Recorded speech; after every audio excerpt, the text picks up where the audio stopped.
So ayan, no? Naglabasan na talaga. Puro ang dami. Ayun, sumisirit eh, Aba, parang yan, So, sisibakin talaga sa niya, nung tago-tago ng dumi. Yan ang sa condenser din. Dami nating nakuha eh. So, tuloy lang natin at mamaya aasimbulin na natin. Hindi siya makakawala sa ating nitrogen. Talagang ito yung aking pang makalakas pagdating sa pagpa-flashing. So yan, wala nang lalabas, malinis na yan, ayun, yan ang palatandaan ko kapag wala nang lalabas na ganyan, okay na yan. Ibig sabihin na ilabas na natin lahat ng dumi dun sa loob, yung moisture niya at saka yung langis na naghalong tubig, ayan. So okay na, lilipat naman tayo dun sa ating ginagawang compressor, i-change oil naman natin siya.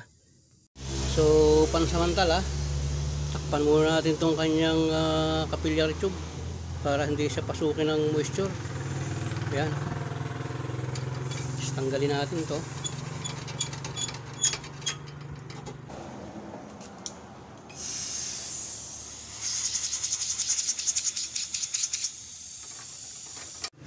Yan, sinarado muna natin silang lahat para habang ayos naman nag-change oil tayo ng compressor, hindi siya pasukin ng moisture.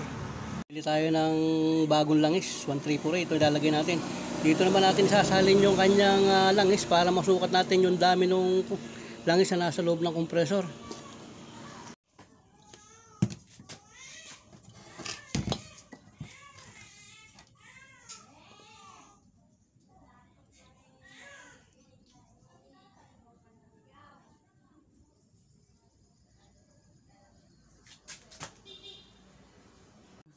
Madumi na rin tong kanyang langis. Ayan, may mga bula-bula. Ayan, So, palitan natin ng bago.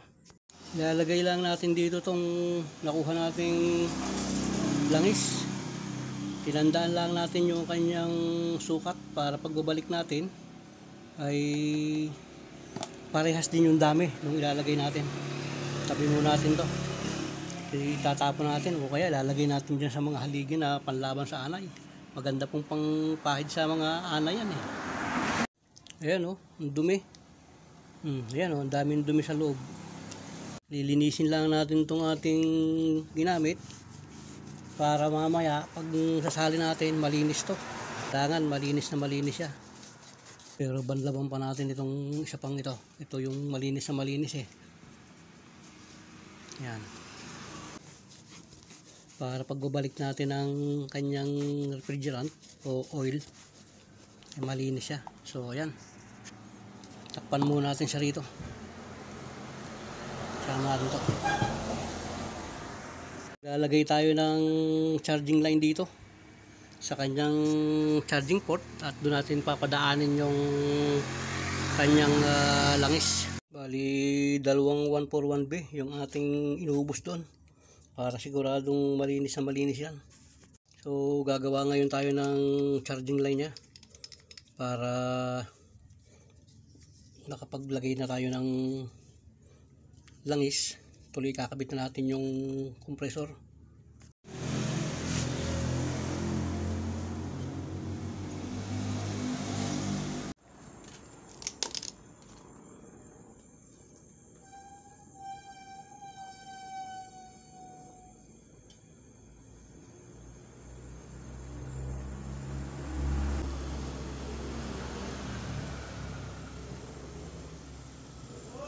Kasi paplasingin natin yung ating compressor. Sabay ligtis na rin.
Alin na tayo ng langis. Yung iba ang ginagawa dyan, pinapandar yung compressor, saka pinasisip-sip yung langis.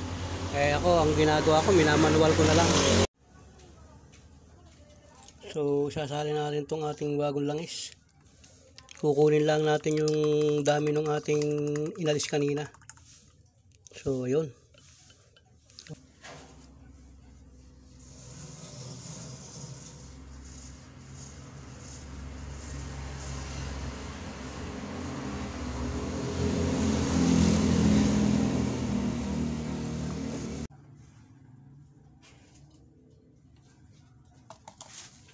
So, okay na po yun.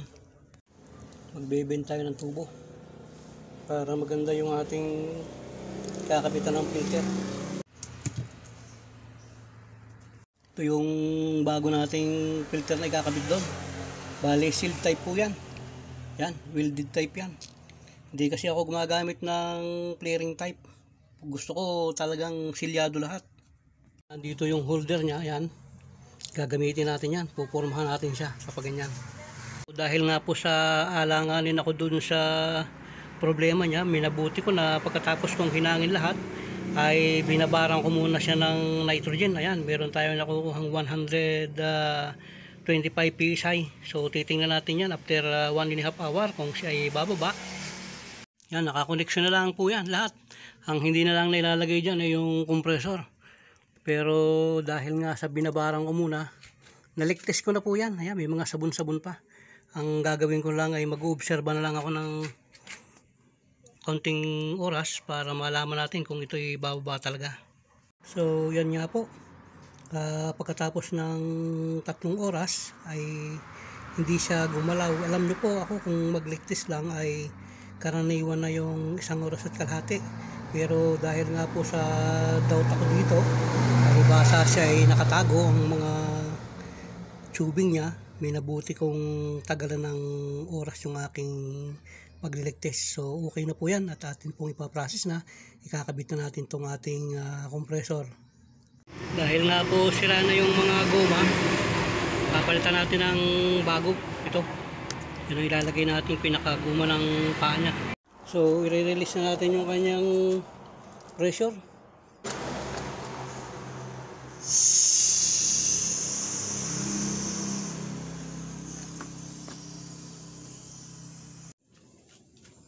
So bubulutin na natin yung ating mga tinanim na tubo rito.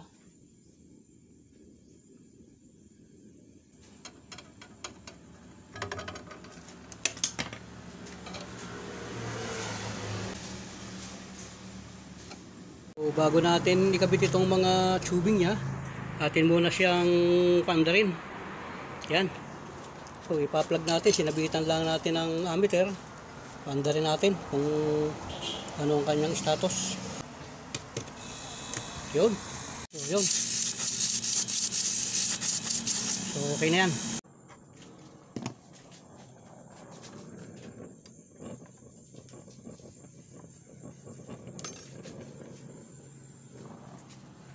Titingnan natin yung ating hinang. Yun. Mga tinitingnan lang dyan yung bandang likuran tsaka yung ilalim. Kasi nandun ang problema kung magkaminsan hindi na aabot ng hinang. Pero ito okay. Wala na tayong problema rito. Yan nga po, pagkatapos nating mahinang, magpo-proceed na tayo ng pagbabacuum. At ang gamit natin itong heavy duty Rubinair. Yan po ang ginagamit naming vacuum pump nung ako ay nasa Aramco. So sarado na po itong high side natin. At ito na bang ating suction line ay naka fully open. So i-plug natin para makapag-vacuum na tayo. Ito natin itong ating vacuum pump. Ayun, lakas niyang humigop yan. Sige, maya lang po. Ayan, vacuum na kagad siya pero maghihintay tayo ng 15 minutes bago natin ikarga kasi 15 minutes po ako nagbabacuum So okay na po yan. Maganda na yung pagka-vacuum. Sarado natin itong ating gauge para makapag-proceed na tayo ng pagkakarga. Sarado lang natin mabuti. Ayan. Ayan, sarado na. Ang ginagawa ko po bago ko buksan yung aking tangke ay binubukas ko muna tong aking high side. Yan, binubukas ko na yan. Yan, para yung bago ko buksan yung aking tangke. So ito, buksan natin. Magpapalis tayo. Yun. Isasarado to. Yan. At bubuksan na natin to. Yun. Lagyan lang natin siya ng initial na 30. So sinet lang natin sa amperes. I-plug natin. Yun. Ang bilis niya. Yun.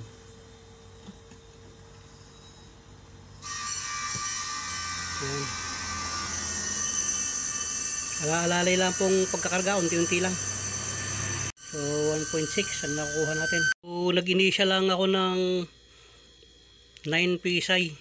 Kasi mainit pa yan sa loob. Bababa pa yan. Bali maglalagay tayo ng temperature sa loob. Para makita natin kung ilan yung kanyang magiging temperature. So yan. Ang ganda ng hazing niya. Yan o. Parang agos ng tubig. Pagka parang agos ng tubig, maganda po yan. So yan. Nag-stable na siya sa 5 PSI. Okay na po yan. Ang nakukuha nating amperahe ay 1.2 amperes. Malamig na po sa loob yan. Yan yung kanyang compressor. Yan naman yung kanyang filter. Tinago natin doon. Mamaya natin tatakpan yung cover na yan pagka talagang tapos na. So tatanggalin natin tong gauge. At obserbahan na lang natin.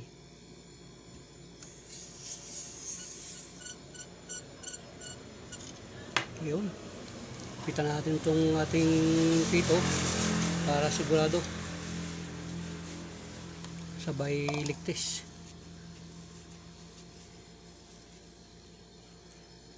So yan, okay na yan. Pagka talagang isasarado natin, pipinsop natin maya lang konti yan. Ang samantala, natin muna siyang isarado. Ayun o.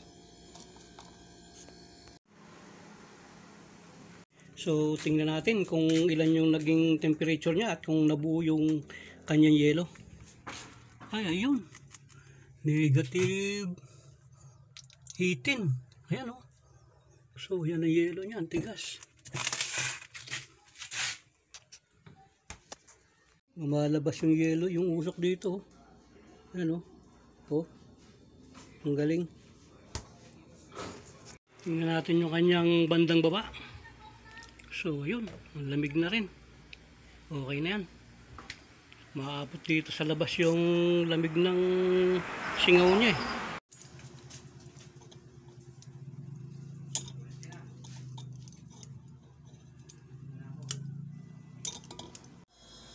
So magpipinsop po tayo. Pipinsop na natin itong ating ginawa.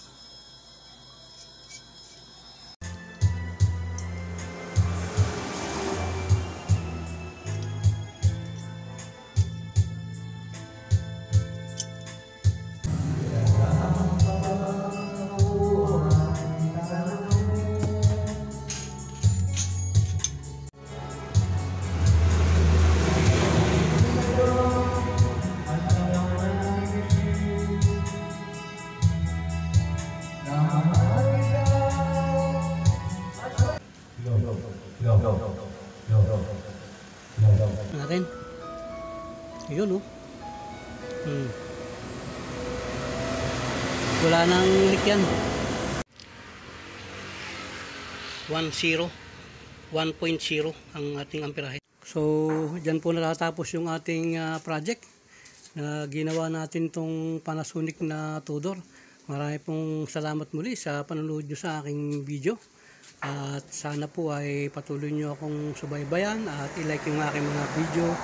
At pakishare na rin po at pakipindot yung notification bell para lagi kayong updated sa aking mga susunod pang video. At pakisubscribe nyo na rin po ako.